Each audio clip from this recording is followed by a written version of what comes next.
insert those things into your life so that you can take care of yourself, so you aren't feeling burnt out and resentful and short-tempered.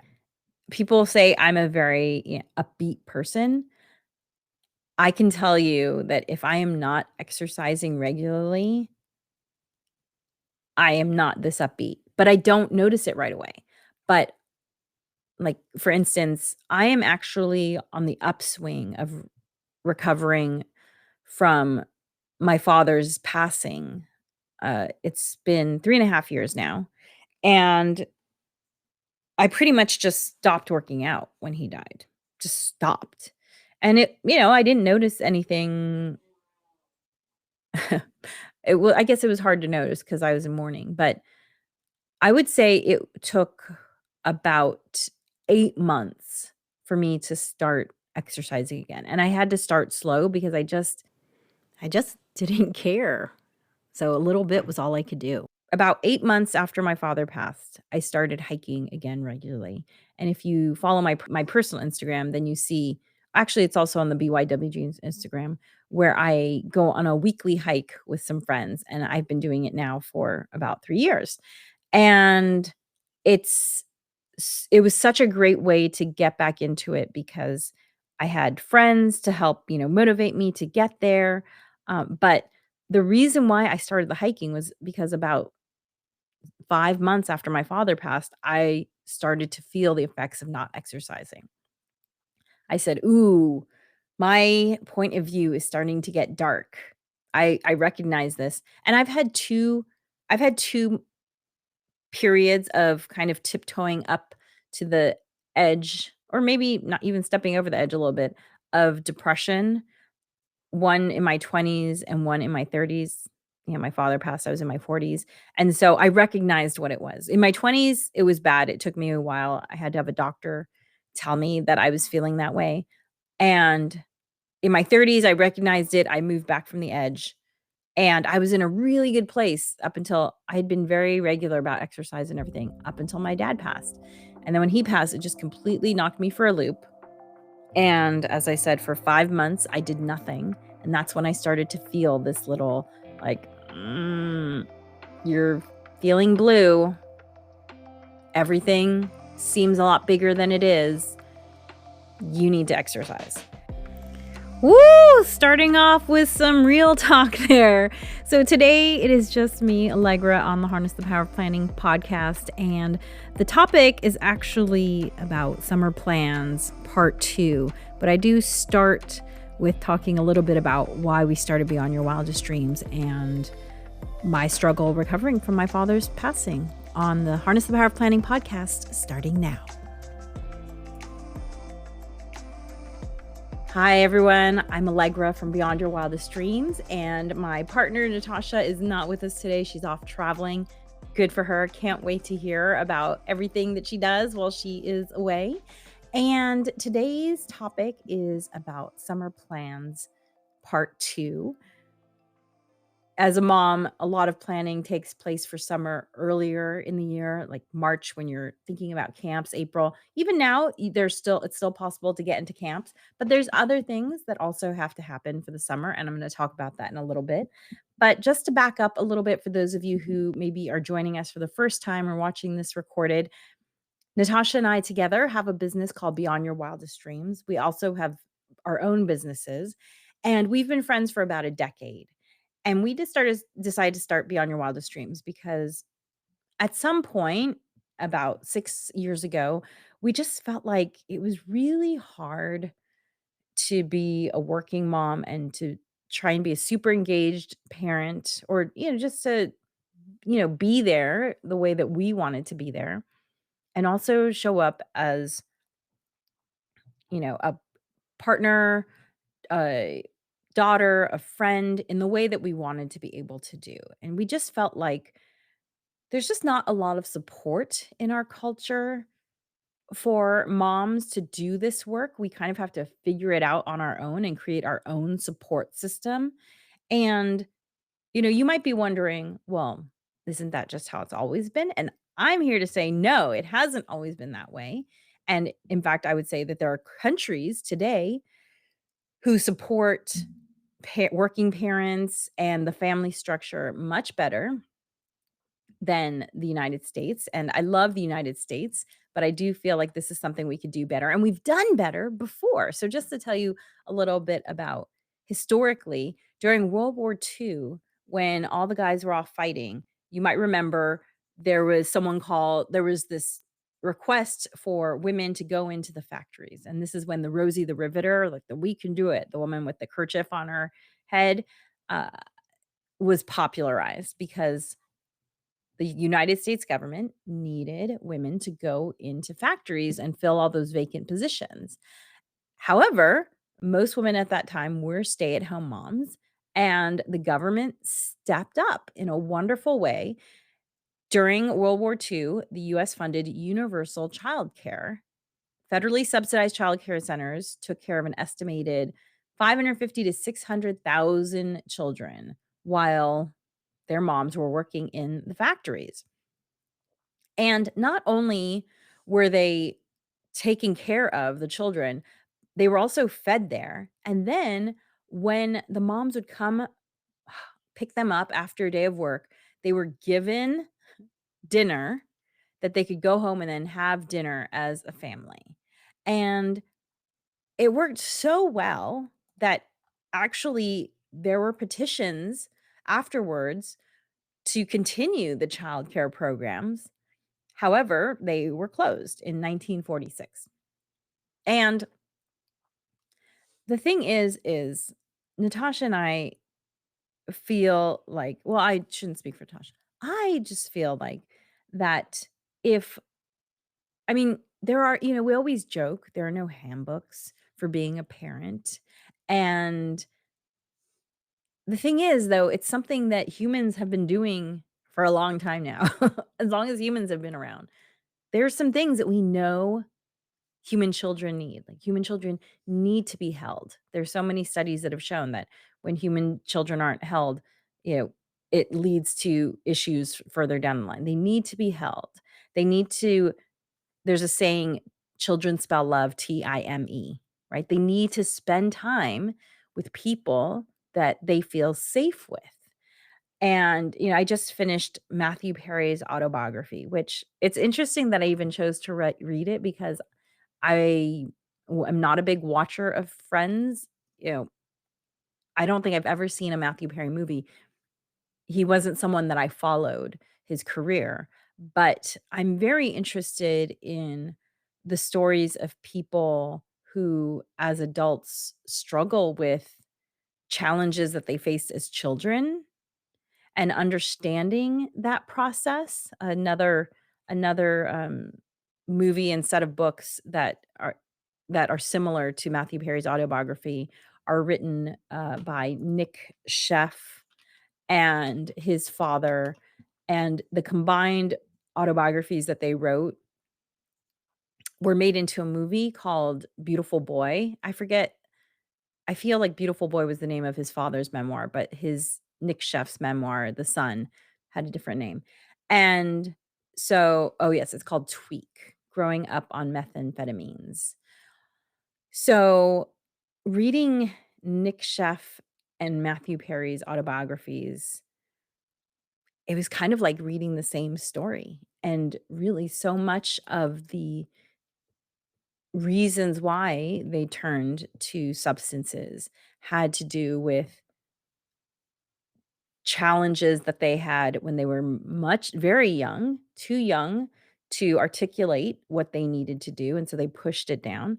And I feel like, if we want our children to be functional adults, if we want our society to create citizens who can be successful in the world, then we need to set up our babies and our children for success.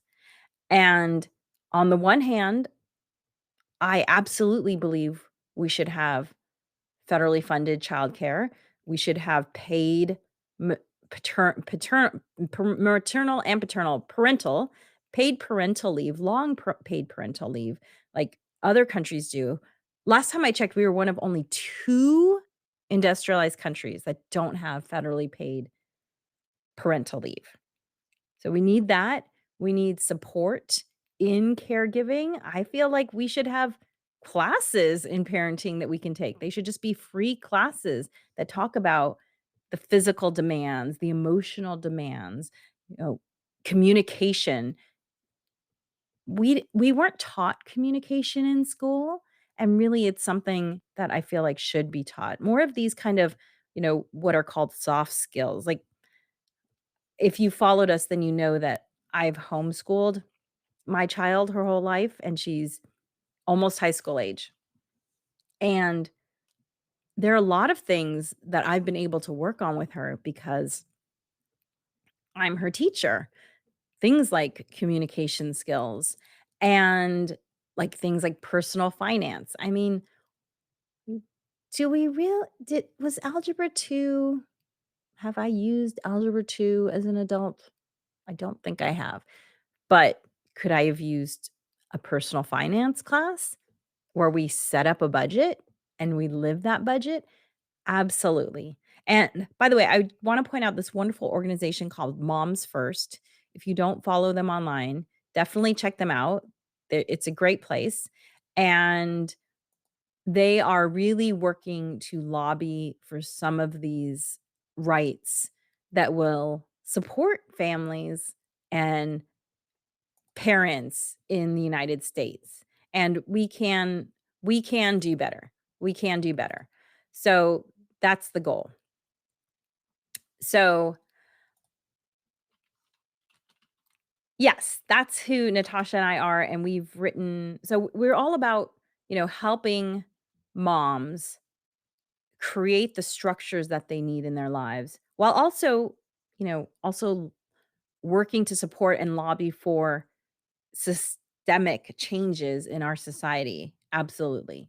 But also, in the meantime, that change, unfortunately, can take a little while, and so, on the other side, we wanna help moms with tools that they can use now. So we've written 4 small workbooks. They're very short because, hey, we just wanna get to the good stuff, give you the tools, and they're all workbooks because Natasha and I have been educators for a long time, and we know that, and the brain science shows that when you implement what you learn right away, you're much more likely to absorb and use that information later. And so we've created these workbooks to help moms and caregivers create systems now to help you be successful in your chosen vocation and avocations. We want moms to have a life beyond their wildest dreams. We want them to be able to show up as the parent they want to be, but also to have time to take care of themselves because we know that if you're constantly giving and giving and giving and never taking care of yourself, eventually you end up sick, resentful, short-tempered. We've been there. We have been there. And what we have found is that there are ways to take steps today to give yourself more mental space, to help you set up boundaries about what's really important so you're not always spinning your wheels doing things that are urgent but not important, right? Like, how often does someone come to you either in your work environment or in your family environment and they say, "Hey, I need this thing." And then you drop everything you're doing to work on that thing, but that thing wasn't actually that important. It was urgent, but it wasn't important. The challenge is things that are important but don't have like a reminder. Like we always say, look, you don't really need to you don't have to write down a reminder to walk the dog per se, because the dog is gonna say to you like, "Hey, I need to go outside." Like, they're gonna bug you, they're gonna let you know. But things that maybe you wanna work on, such as, your health or some sort of creative outlet that you have, or maybe you want to up your skills so that you can apply for a new job, or maybe you wanna start interviewing, those sorts of things don't have these external indicators reminding you like, "Hey, I need to go outside for a walk or to go pee," or whatever. These internal things, these types of goals, like health and professional and, whatever, you have to make time for them because by the time you do have any sort of external reminder, like for instance, health, right? There's a point where you're gonna get external reminders either in those blood tests that come back from the doctor or your blood pressure or not fitting your clothes, whatever. But those things take time. And so it takes a long time for you to notice the effects. And yet those are things that you kind of just have to chip away at a little bit. Maybe not every day, but maybe every other day. And so you need to find ways to insert those things into your life so that you can take care of yourself so you aren't feeling burnt out and resentful and short-tempered. People say I'm a very, upbeat person. I can tell you that if I am not exercising regularly, I am not this upbeat, but I don't notice it right away. But, like, for instance, I am actually on the upswing of recovering from my father's passing. It's been 3.5 years now, and I pretty much just stopped working out when he died. Just stopped. And I didn't notice anything. I guess it was hard to notice because I was in mourning, but I would say it took about 8 months for me to start exercising again, and I had to start slow because I just didn't care.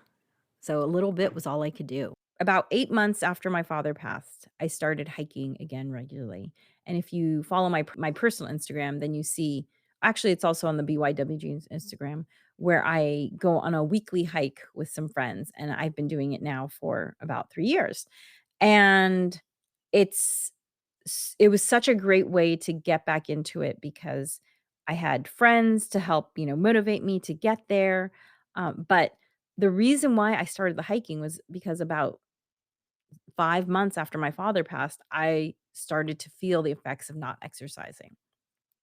I said, "Ooh, my point of view is starting to get dark." I recognize this, and I've had two periods of kind of tiptoeing up to the edge, or maybe not even stepping over the edge a little bit, of depression. One in my 20s and one in my 30s. My father passed, I was in my 40s, and so I recognized what it was. In my 20s, it was bad, it took me a while. I had to have a doctor tell me that I was feeling that way, and in my 30s, I recognized it, I moved back from the edge, and I was in a really good place up until I had been very regular about exercise and everything up until my dad passed, and then when he passed, it just completely knocked me for a loop, and as I said, for 5 months, I did nothing, and that's when I started to feel this little, like, "You're feeling blue. Everything seems a lot bigger than it is. You need to exercise." And so that's when I sought out a way to start exercising easily, and I've just been kind of building from there, from the people that I hike with. We started playing tennis together, and then I also started playing some soccer, and then in the last 3 months, I've actually well, no, I guess about 6 months ago, I started doing, like, more exercise, like weightlifting, and then about 3 months ago, I started using ClassPass, which I'm a really big fan of, to just to mix it up because I get intellectually bored with exercise, and so to take some classes, so that's been really great. But it took me a while to get back to this point, and so what I have learned from this experience is I'm not gonna stop working out when there's a death in the family because it can take a long time to recover from that, and especially the older you get. Like, it's harder to get things going again. It's harder to get back into the physical shape that you wanna be. It just takes longer, and I've been my life has been so busy. I've been homeschooling a junior high, middle grade student, and so that was taking up more time. So it's kind of like, I'm getting older, my daughter's needs were becoming more, so I was less able to have time for myself. So what I've learned from this situation is that I'm gonna make sure that, next time something major like this knocks me for a loop, I'm not going to stop exercising. And the great thing too about having, like, these systems in place in terms of a weekly hike with friends is that I don't wanna let them down, and I love seeing them. It's not just exercise, it's getting to spend time with my friends. So I'm motivated to not stop doing this. So that's exciting. So, on to the topic today, which is summer plans part 2. So earlier in the year, we had chit-chatted about, camps and plans for the summer, but now it is May 23rd. Summer is technically in a month in terms of the seasons, but schools are starting to let out in the next 3 weeks. And what I am doing around the house is preparing the house for summer because we have an outside area that gets doesn't get as much use during the winter because it's cold out there. And so we've also had a lot of rain where I live this year, and so we have lots of volunteer plants that are in places that I do not want plants because they're growing up in around sitting areas and stuff that make it unusable. So, I actually have been weeding for months now because what I found was that the early rains, like the January rains, the volunteer plants I don't like the word weeds. In fact, I love this one saying that a weed is just a plant whose purpose you don't know yet. Because like, dandelions are one of the best plants ever when it comes to you can eat it from root to stem, and it's very, very healthy for you. So, anyway, I don't like to call them that. So, these volunteer plants, though, I found that the roots were really, easy to pull out around March because of all the rain that we were having still. And so I have been weeding pretty much this whole year just to get rid of, but then new ones are coming up because again, it's just been raining a lot. And so we actually have an event happening at our house in 3 weeks. And because we know what has to happen, our family, we know what has to happen in order to get our yard into the position where we wanna have people over, where they can have someplace to sit and they're not gonna get their legs scratched by these giant weeds. Because some of these weeds are hardcore. They're like they'll s the they'll cut you. They're coming for you. So, we want it to be pleasant back there. We don't want people getting scratched, and also, we try to keep the some of the foxtails to a minimum because those can get into our doggy's ear. So we've been weeding now. I've been like I said, I have personally been weeding kind of like whenever it rained, I would go outside and pull some weeds. But now we're at the point where it's just kind of like the stuff that we have to finish cleaning up, and then we have to sweep because there's lots of leaves. We have to wipe all of the chairs down because they have a layer of dust. We have to wipe, the lights and the fans off because they all have a layer of dust. So when I say summer plans version part 2, this is what I'm talking about getting things ready so that you can enjoy your space for the summer.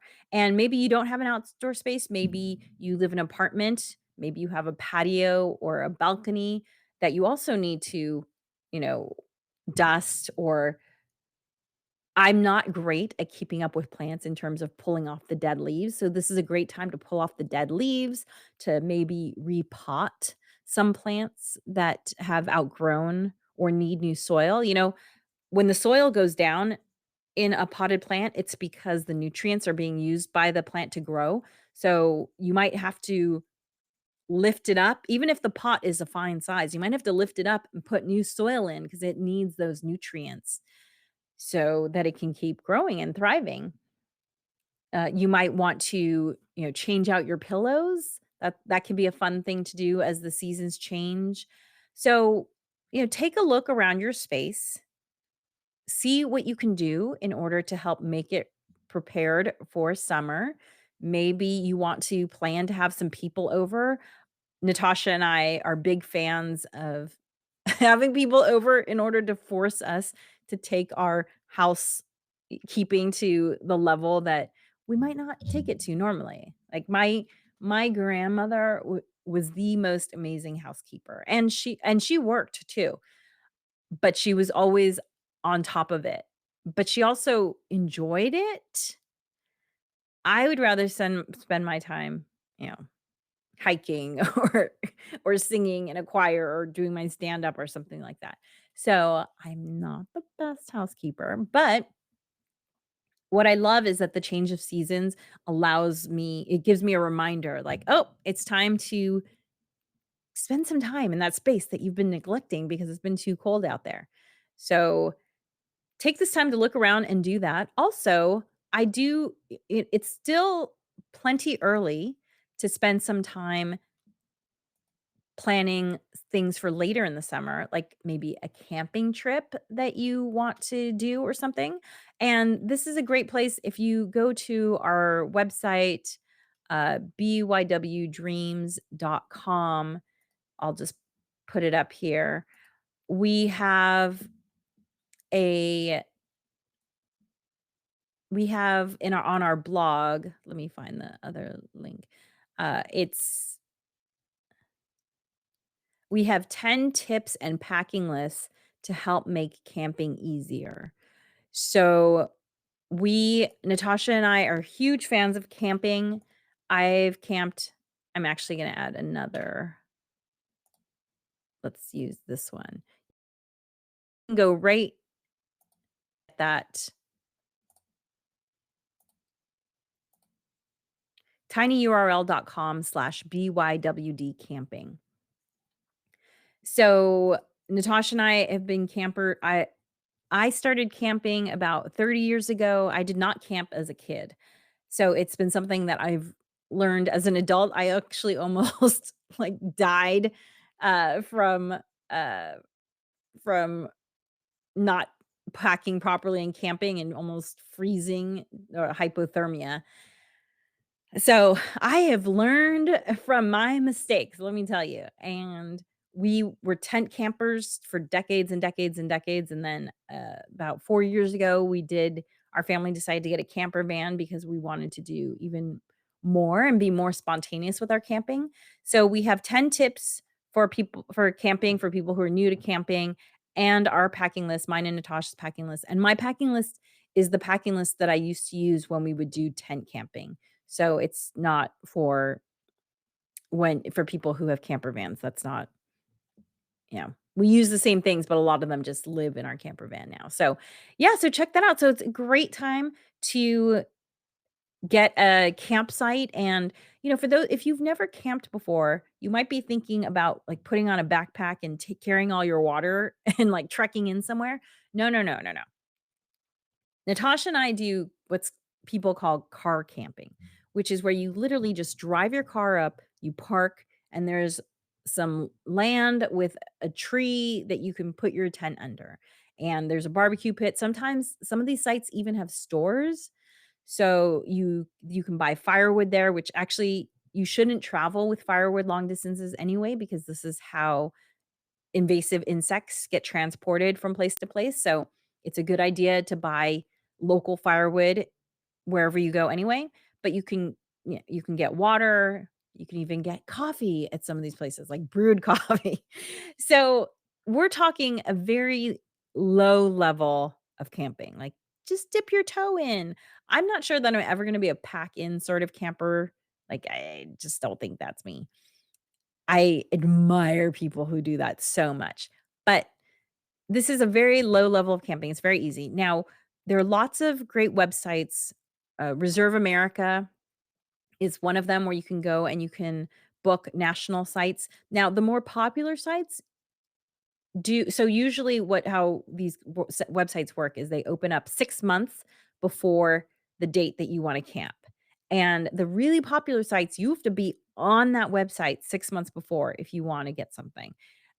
However, there are sites that are less popular that always have openings and sometimes even last minute openings. Like if you check the week before or a couple days before you want to go, you might get lucky and someone who booked 6 months ago can no longer go, so they've canceled it. So take the time now if you've always wanted to try camping. It's so great. There's so many health benefits to camping.